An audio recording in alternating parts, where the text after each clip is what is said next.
Okay, ഹൈഡ്രോളിക്സിലെ properties of fluid എന്ന് പറയുന്ന ചാപ്റ്ററാണ് നമ്മൾ നോക്കാൻ പോകുന്നത്.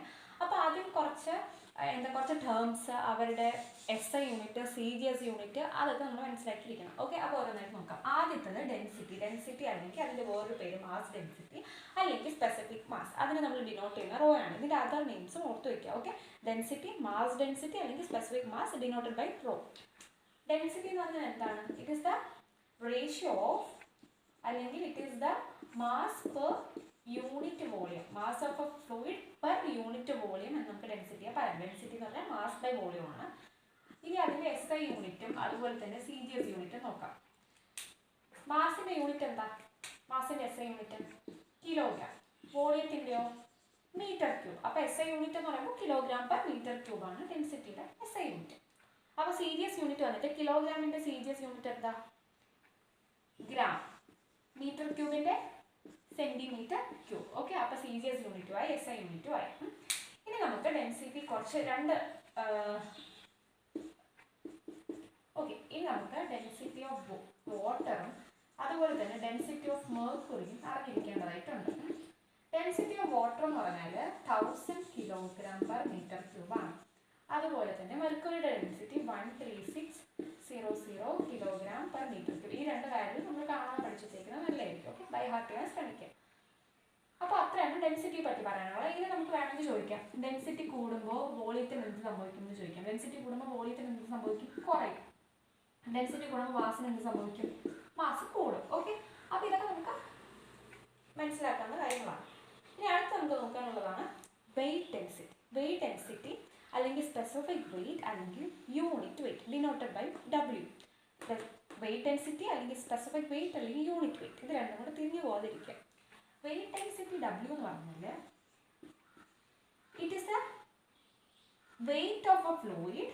വെയിറ്റ് ഡെൻസിറ്റി എന്ന് പറഞ്ഞാൽ it is weight of a fluid per unit volume.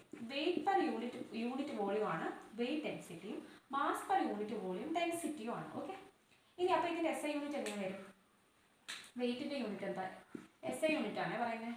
വെയിറ്റിൻ്റെ unit newton, വോളിയത്തിന് മീറ്റർ ക്യൂബ്. അപ്പോൾ SI unit newton per metre ക്യൂബും. CGS എങ്ങനെ വരും? ന്യൂട്ടൻ്റെ CGS എന്താ? Dyne per centimetre cube. Okay, അപ്പോൾ ഇതാണ് SI യൂണിറ്റും CGS യൂണിറ്റും. ഇനി നമുക്ക് വെയിറ്റ് ഡെൻസിറ്റിയുടെ W is equal to ρg, ഇങ്ങനെ ഒരു ഇമ്പോർട്ടൻ്റ് ആയിട്ടുള്ളൊരു ഇക്വേഷൻ നമുക്കുണ്ട്. ഓക്കെ, അപ്പോൾ ഇതെങ്ങനെയാണ് ഡിറൈവ് ചെയ്തതെന്ന് ഞാൻ പറഞ്ഞുതരാം. നമുക്കറിയാം വെയിറ്റ് W, വെയിറ്റ് ഡെൻസിറ്റി എന്ന് പറഞ്ഞാൽ വെയിറ്റ് പെർ യൂണിറ്റ് വോളിയം ആണെന്ന് അറിയാം. ഓക്കെ, ഇനി നമുക്ക് വെയിറ്റിന് എന്തെന്ന് എഴുതാം? Weight is equal to mass into gravity എന്ന് എഴുതാം അല്ലേ? അപ്പോൾ that is equal to mg by volume. ഇനി നമ്മൾ പഠിച്ചത് മാസ് പെർ വോളിയം എന്താ? ഡെൻസിറ്റി. അപ്പോൾ നമുക്ക് എഴുതാം റോ ഇൻറ്റു ജി. അങ്ങനെയാണ് നമുക്ക് ഈ ഇക്വേഷൻ കിട്ടിയത്. Weight is equal to rho. ഇതൊരു ഇമ്പോർട്ടൻ്റ് ആയിട്ടുള്ള ഇക്വേഷൻ ആണ്. ഇത് വെച്ചിട്ട് നമുക്ക് കുറേ പ്രോബ്ലംസ് ഒക്കെ ചെയ്യാൻ പറ്റും. സിമ്പിൾ ആയിട്ടുള്ള പ്രോബ്ലംസ് ഒക്കെ സോൾവ് ചെയ്യാൻ ചോദിക്കാറുണ്ട്. ഇനി വേറൊരു കാര്യം കൂടെ പറഞ്ഞുതരാം, ഡൈനും ന്യൂട്ടണും തമ്മിലുള്ള റിലേഷൻ. ഓക്കെ, നമ്മുടെ ഡൈനും അതുപോലെ തന്നെ ന്യൂട്ടണും തമ്മിൽ ഒരു റിലേഷൻ ഉണ്ട്. ഓക്കെ, അതായത് 10⁵ ഡൈൻ ചേരുമ്പോൾ 10⁵ ഡൈൻ ചേരുമ്പോഴാണ് ഒരു ന്യൂട്ടൺ ആവുന്നത്. ഓക്കെ, 10⁵ ഡൈൻ ചേരുമ്പോഴാണ് ഒരു ന്യൂട്ടൺ ഉണ്ടാവുന്നത്. ഓക്കെ, അപ്പോൾ ഈ ഒരു ഇക്വേഷനും കൂടെ മനസ്സിലായി, ഈ ഒരു ഫോർമുല ഇതുകൂടെ പഠിച്ചു വെച്ചേക്കുക. കാര്യം ചോദിക്കാം എത്ര ഡൈൻ ആണ് ഒരു ന്യൂട്ടൺ എന്ന് ചോദിക്കാം. എൻ്റെ ഓപ്ഷനിൽ 10⁻⁻5, 10⁵5, 10⁻⁴ -4 അങ്ങനെയൊക്കെ ചോദിക്കാം. അപ്പോൾ 10⁵ ഡൈൻ ചേരുമ്പോഴാണ് ഒരു ന്യൂട്ടൺ ആവുന്നത്. Okay, weight density of water ഇപ്പോൾ നമുക്ക് എങ്ങനെ പറയാം? Weight density of water, weight അതായത് വെയിറ്റ് ഡെൻസിറ്റി ഓഫ് വാട്ടർ ആണ് പറയാൻ പോകുന്നത്. വാട്ടറിൻ്റെ ഡെൻസിറ്റി നമുക്കറിയാം എത്ര? 1000. ജിയുടെ വാല്യൂ എത്രയാ? 9.81. ഓക്കെ, അപ്പോൾ ഇത് സോൾവ് ചെയ്യുമ്പോൾ നമുക്ക് വെയിറ്റ് ഡെൻസിറ്റി ഓഫ് വാട്ടർ കിട്ടും. എത്ര വരും? 9810 ഇങ്ങനെ വരും. ഓക്കെ, അടുത്ത് നമുക്ക് പഠിക്കാനുള്ളത് സ്പെസിഫിക് ഗ്രാവിറ്റി അല്ലെങ്കിൽ റിലേറ്റീവ് ഡെൻസിറ്റി ആണ്. അപ്പോൾ ഈ സ്പെസിഫിക് ഗ്രാവിറ്റി അല്ലെങ്കിൽ റിലേറ്റീവ് ഡെൻസിറ്റി എന്ന് പറഞ്ഞാൽ it is A ratio of the density of the given fluid to that of the density of standard fluid. അപ്പോൾ നമ്മളിവിടെ സ്റ്റാൻഡേർഡ് ഫ്ലൂയിഡ് വാട്ടർ എന്നാണ് എടുത്തേക്കുന്നത്. ഓക്കെ, അതായത് നമുക്ക് തന്നേക്കുന്ന ഫ്ലൂയിഡ് ഏതാണോ അതിൻ്റെ density divided by the density of a standard fluid എന്നാണ് പറയുന്നത്. അപ്പോൾ സ്റ്റാൻഡേർഡ് ഫ്ലൂയിഡ് ഇവിടെ നമ്മൾ വാട്ടർ എടുക്കാൻ കാര്യം എന്ന് പറഞ്ഞാൽ ലിക്വിഡിൻ്റെ കേസ് പറയുകയാണെങ്കിൽ നമ്മൾ സ്റ്റാൻഡേർഡ് ഫ്ലൂയിഡ് വാട്ടർ ആയിട്ടാണ് എടുക്കുന്നത്.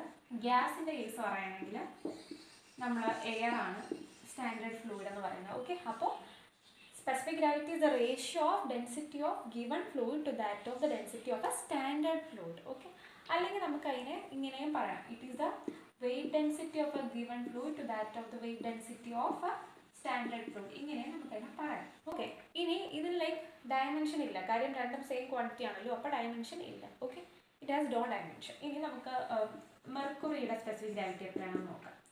മെർക്കുറിയുടെ സ്പെസിഫിക് ഗ്രാവിറ്റി എത്ര വരും? നമ്മൾ പറഞ്ഞു density of the given fluid to that of the density of non fluid. അപ്പോൾ മെർക്കുറിയുടെ ഡെൻസിറ്റി നമ്മൾ നേരത്തെ കാണാതെ പഠിച്ചായിരുന്നു, 13600 ഡിവൈഡഡ് ബൈ വാട്ടറിൻ്റെ എത്രയാണ് 1000. അപ്പോൾ നമുക്ക് എത്ര കിട്ടി? 13.6. ഓക്കെ, അപ്പോൾ സ്പെസിഫിക് ഗ്രാവിറ്റി ക്ലിയർ ആയെന്ന് തോന്നും. അപ്പോൾ നമ്മൾ 3 ടേംസ് ആണ് പഠിച്ചത്, density, weight density and specific gravity. Okay, അപ്പോൾ നമുക്ക് അടുത്ത് നോക്കാനുള്ള വിസ്കോസിറ്റി ആണ്. അപ്പോൾ നമ്മളിവിടെ ഫ്ലൂയിഡ് എടുത്തേക്കാണ്, ഫ്ലൂയിഡ് ഫ്ലോ ആണ് കാണിച്ചിരിക്കുന്നത്. അപ്പോൾ നമുക്ക് ഒരു ഫ്ലൂയിഡിന് ഒരു വെള്ളം ഒഴുകി പോകുന്നുണ്ടല്ലേ, അവിടെ നമുക്ക് വെലോസിറ്റി കൂടുതൽ സർഫസിലായിരിക്കും താഴെയായിരിക്കും. അപ്പോൾ നമുക്കത് നോക്കുമ്പോൾ അരുവിയിൽ കൂടെയൊക്കെ വെള്ളം ഒഴുകി പോകുമ്പോൾ നല്ല സ്പീഡിന് പോകുന്ന താഴത്തെ വെള്ളമായിരിക്കും, അത് ഏറ്റവും സർഫസിലെ വെള്ളമായിരിക്കും അല്ലേ. അപ്പോൾ വെലോസിറ്റി മേലോട്ട് വരും തോറും വെലോസിറ്റി കൂടിയാണ് വരുന്നത്. ഓക്കെ, അപ്പോൾ നമ്മളത് ഇവിടെ ഒരു ലെയർ കൺസിഡർ ചെയ്തിട്ടുണ്ട്. അവിടുത്തെ വെലോസിറ്റി യു എന്ന് എടുത്തു. ദെൻ ഡി വൈ ഡിസ്റ്റൻസ് മാറിയിട്ടുള്ള അവിടുത്തെ വെലോസിറ്റി എന്തായാലും യുവിനെക്കാട്ടി കൂടുതലായിരിക്കും. അപ്പോൾ നമ്മൾ യു പ്ലസ് ഡി യു എന്ന് എടുത്തു. അങ്ങനെയാണെങ്കിൽ ഇവർക്കിടയിലുണ്ടാകുന്ന ഷിയർ സ്ട്രെസ്, ഇടയിലുണ്ടാകുന്ന ഒരു ഷിയർ സ്ട്രെസ് എന്ന് പറയുന്നത് അത് will be directly proportional to the velocity gradient. ഇവിടെ ഉണ്ടാകുന്ന വെലോസിറ്റിയുടെ ആ ഒരു ഗ്രേഡിയൻറ്റിന് ഡയറക്ട്ലി പ്രൊപ്പോർഷണൽ ആയിരിക്കും അവിടെ ഉണ്ടാകുന്ന ഷിയർ സ്ട്രെസ് എന്നാണ് പറയുന്നത്. ഓക്കെ, അതായത് shear stress developed in between these layers will be directly proportional to ഇവിടെ ഉണ്ടാകുന്ന ആ ഒരു വെലോസിറ്റിയുടെ ഗ്രേഡിയൻറ്റ്. ഗ്രേഡിയൻറ്റിന് ഡയറക്ട്ലി പ്രൊപ്പോർഷണൽ ആയിരിക്കും. ക്ലിയർ? ഓക്കെ, അപ്പോൾ വെലോസിറ്റി ഗ്രേഡിയൻറ്റിൻ്റെ യൂണിറ്റ് വന്നിട്ട് പെർ സെക്കൻഡിലൊക്കെയാണ് നമ്മൾ പറയാറുള്ളത്. വെലോസിറ്റി ഗ്രേഡിയൻറ്റിനെ നമുക്ക് റേറ്റ് ഓഫ് ആംഗുലർ ഡിഫോർമേഷനും അല്ലെങ്കിൽ റേറ്റ് ഓഫ് ഷിയർ സ്ട്രെയിൻ എന്നും നമുക്ക് പറയാറുണ്ട്. ഓക്കെ, അപ്പോൾ ഇവിടെ നിന്ന് ഇതിനെ നമ്മൾ ന്യൂട്ടൺസ് ലോ ഓഫ് വിസ്കോസിറ്റി എന്നാണ് പറയുന്നത്. ഓക്കെ, ഈ ലോയിനെ നമ്മളിപ്പോൾ ഈ പറഞ്ഞ ആ ഒരു സംഭവത്തിന് നമ്മൾ ന്യൂട്ടൺസ് ലോ ഓഫ് വിസ്കോസിറ്റി എന്നാണ് പറയുന്നത്. അതായത് നമുക്ക് ഈ പ്രൊപ്പോർഷണാലിറ്റി മാറ്റാൻ വേണ്ടി നമ്മളൊരു കോൺസ്റ്റന്റിനെ കൊടുക്കും. ആ കോൺസ്റ്റന്റ് ആണ് ന്യൂ. ആ കോൺസ്റ്റന്റിന് ഒരു പേരുണ്ട്,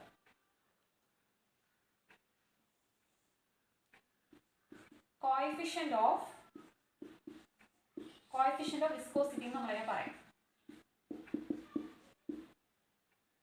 അല്ലെങ്കിൽ പ്രോപ്പറായിട്ട് പറഞ്ഞാൽ ഇത് ഡൈനാമിക് വിസ്കോസിറ്റി ആണ്. ഓക്കെ, ഇതാണ് ഡൈനാമിക് വിസ്കോസിറ്റി. ഇവിടെ നിലയിൽ നമുക്ക് ഒരുപാട് ക്വസ്റ്റ്യൻസ് വരാറുണ്ട്. ഓക്കെ, അതായത് നമ്മൾ പറഞ്ഞു മ്യൂ എന്ന് പറഞ്ഞാൽ കോഎഫിഷ്യന്റ് ഓഫ് വിസ്കോസിറ്റി ആണ്. ഓക്കെ, അതിന് തന്നെ ഈ മ്യൂ എന്ന് പറഞ്ഞാൽ ഇവിടെ ഡൈനാമിക് വിസ്കോസിറ്റി ആണെന്ന് പറഞ്ഞു. ഇനി വിസ്കോസിറ്റി 2 ടൈപ്പ് ഉണ്ട്. വിസ്കോസിറ്റി 2 ടൈപ്പ് ഉണ്ട്. ഓക്കെ, ഡൈനാമിക് വിസ്കോസിറ്റിയും അതുപോലെ തന്നെ കൈനമാറ്റിക് വിസ്കോസിറ്റി. ഇതിൻ്റെ യൂണിറ്റ്സ് മാറി എല്ലാ എക്സാംസിനും കാണാറുണ്ട്. ഓക്കെ, അപ്പോൾ ഇതിൻ്റെ യൂണിറ്റ്സ് ഒരിക്കലും തിരിഞ്ഞു പോകരുത്, നമ്മൾ ക്ലിയർ ആയിട്ട് പഠിച്ചു വയ്ക്കേണ്ടതായിട്ടുണ്ട്. അതായത് ഡൈനാമിക് വിസ്കോസിറ്റിയുടെ SI യൂണിറ്റ് വന്നിട്ട് newton second per metre square ആണ്. Okay, newton second per metre square ആണ് ഡൈനാമിക് വിസ്കോസിറ്റിയുടെ SI യൂണിറ്റ്. അപ്പോൾ സീരിയസ് യൂണിറ്റ് നമുക്ക് അവിടെ നിന്ന് പറയാം. സീരിയസ് യൂണിറ്റ് എന്തായിരിക്കും? ന്യൂട്ടൺ മാറി ഉണ്ടാവും, ഡൈൻ സെക്കൻഡ് തന്നെയാണ്, പെർ സെൻറ്റിമീറ്റർ സ്ക്വയർ. ഈ ഒരു സംഭവത്തിന് ഈ ഡൈൻ സെക്കൻഡ് പെർ സെൻറ്റിമീറ്റർ സ്ക്വയറിന് നമ്മൾ വേറൊരു പേരും കൂടെ പറയാറുണ്ട്, വെരി ഇമ്പോർട്ടൻറ്റ്. അതായത് പോയിസ്, POIS, ഇങ്ങനെ നമ്മൾ പറയാറുണ്ട്. ഓക്കെ, അപ്പോൾ SI യൂണിറ്റ് ഡൈനാമിക് വിസ്കോസിറ്റിയുടെ SI unit newton second per metre സ്ക്വയറും CGS unit dyne second per centimetre square അല്ലെങ്കിൽ പോയിസ് എന്നും പറയാറുണ്ട്. ഓക്കെ, ഇനി വേറൊരു റിലേഷൻ കൂടെ നമ്മൾ അറിഞ്ഞിരിക്കേണ്ടതായിട്ടുണ്ട്, അതും ഇമ്പോർട്ടൻ്റ് ആണ്. അതായത് എത്ര പോയിസ് ചേരുമ്പോഴാണ് 1 newton second per metre square ആകുന്നത്? ഓക്കെ, ഇതും വളരെ വളരെ വളരെ ഇമ്പോർട്ടൻ്റ് ആണ്, മാറി ചോദിക്കാറുണ്ട്. 10 പോയിസ് ചേരുമ്പോൾ 10 പോയിസ് ചെയ്യുമ്പോഴാണ് 1 newton second per metre square ആവുന്നത്. അപ്പോൾ ഇത്രയാണ് ഡൈനാമിക് വിസ്കോസിറ്റിയുടെ കാര്യങ്ങൾ. ഇനി നമുക്ക് കൈനമാറ്റിക് വിസ്കോസിറ്റിയുടെ കാര്യം നോക്കാം. ഓക്കെ, കൈനമാറ്റിക് വിസ്കോസിറ്റി ഇക്വേഷൻ നമുക്ക് എഴുതാൻ പറ്റും. Kinematic viscosity is equal to dynamic viscosity by density. ഇതാണ് കൈനമാറ്റിക് വിസ്കോസിറ്റിയുടെ ഇക്വേഷൻ. ഓക്കെ, ഇനി നമുക്ക് കൈനമാറ്റിക് വിസ്കോസിറ്റിയുടെ യൂണിറ്റ് നോക്കാം. ലൈക്ക് ഇവിടെ നിന്ന് ക്വസ്റ്റ്യൻസ് ഒക്കെ വരാറുണ്ട് കേട്ടോ. കൈനമാറ്റിക് വിസ്കോസിറ്റിയും ഡെൻസിറ്റിയും തന്നിട്ട് ഡൈനാമിക് വിസ്കോസിറ്റി ഒക്കെ ചോദിക്കാറുണ്ട്. അപ്പോൾ ഈ ഇക്വേഷൻ ഇമ്പോർട്ടൻ്റ് ആയിട്ട് പഠിച്ചിരിക്കാം. Kinematic viscosity is equal to dynamic viscosity by density. Like D D എന്ന് ഓർത്തിരുന്നാൽ മതി. ഡൈനാമിക് വിസ്കോസിറ്റി ബൈ ഡെൻസിറ്റി അല്ലേ, അപ്പോൾ D D K equal to D അങ്ങനെ ഓർത്ത് വെച്ചിരുന്നാൽ മതി. ഓക്കെ, അപ്പോൾ ഇനി കൈനമാറ്റിക് വിസ്കോസിറ്റിയുടെ SI യൂണിറ്റ് എന്തായിരിക്കും? Metre square per second. ഇതാണ് കൈനമാറ്റിക് വിസ്കോസിറ്റിയുടെ SI യൂണിറ്റ്. അപ്പോൾ CGS യൂണിറ്റ് നമുക്ക് പറയാം സെന്റിമീറ്റർ സ്ക്വയർ പെർ സെക്കൻഡ്. ഇവിടെയും നമ്മൾ ഇവിടെ പറഞ്ഞ പോലെ ഒരു റിലേഷൻഷിപ്പ് നമുക്ക് ഇവിടെയും പറയാൻ പറ്റും. ഓക്കെ, അത് നമ്മളൊരു കാര്യം ആദ്യം മനസ്സിലാക്കാനുണ്ട്. അതായത് ഇവിടെ നമ്മൾ പറഞ്ഞു ഡൈൻ സെക്കൻഡ് പെർ സെന്റിമീറ്റർ സ്ക്വയറിന് പോയിസ് എന്നും പറയുന്നു. അതുപോലെ ഇവിടെ സെന്റിമീറ്റർ സ്ക്വയർ പെർ സെക്കൻഡിനെ നമ്മൾ പറയുന്നതാണ് സ്റ്റോക്സ്. ഇമ്പോർട്ടൻ്റ് ആണ് സ്റ്റോക്സ്. ഓക്കെ, അപ്പോൾ നമുക്ക് ഇവിടെ പറഞ്ഞ പോലെ ഇവിടെയും സ്റ്റോക്കും മീറ്റർ സ്ക്വയർ പെർ സെക്കൻഡ് വെച്ചിട്ടൊരു റിലേഷൻഷിപ്പ് പറയാം. അതായത് ഇവിടെ എഴുതാം, എത്ര stoke ചേരുമ്പോഴാണ്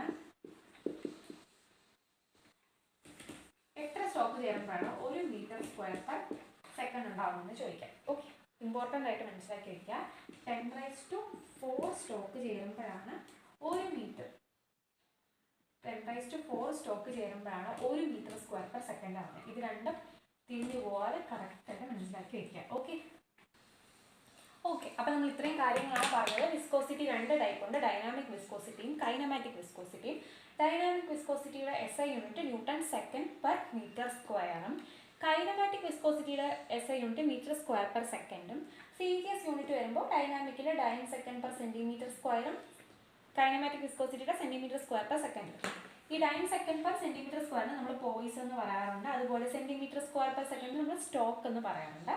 and most importantly 10 Poisson ആണ് 1 ന്യൂട്ടൺ സെക്കൻഡ് പെർ മീറ്റർ സ്ക്വയറും 10⁴ സ്റ്റോക്കാണ് 1 metre square per second. Okay, അപ്പോൾ ഇത്രയും കാര്യങ്ങൾ ക്ലിയർ ആയിട്ട് മനസ്സിലാക്കിയിരിക്കുക. അതുപോലെ തന്നെ kinematic viscosity is equal to dynamic viscosity by density, ഇതും മനസ്സിലാക്കി വയ്ക്കുക. ഓക്കെ.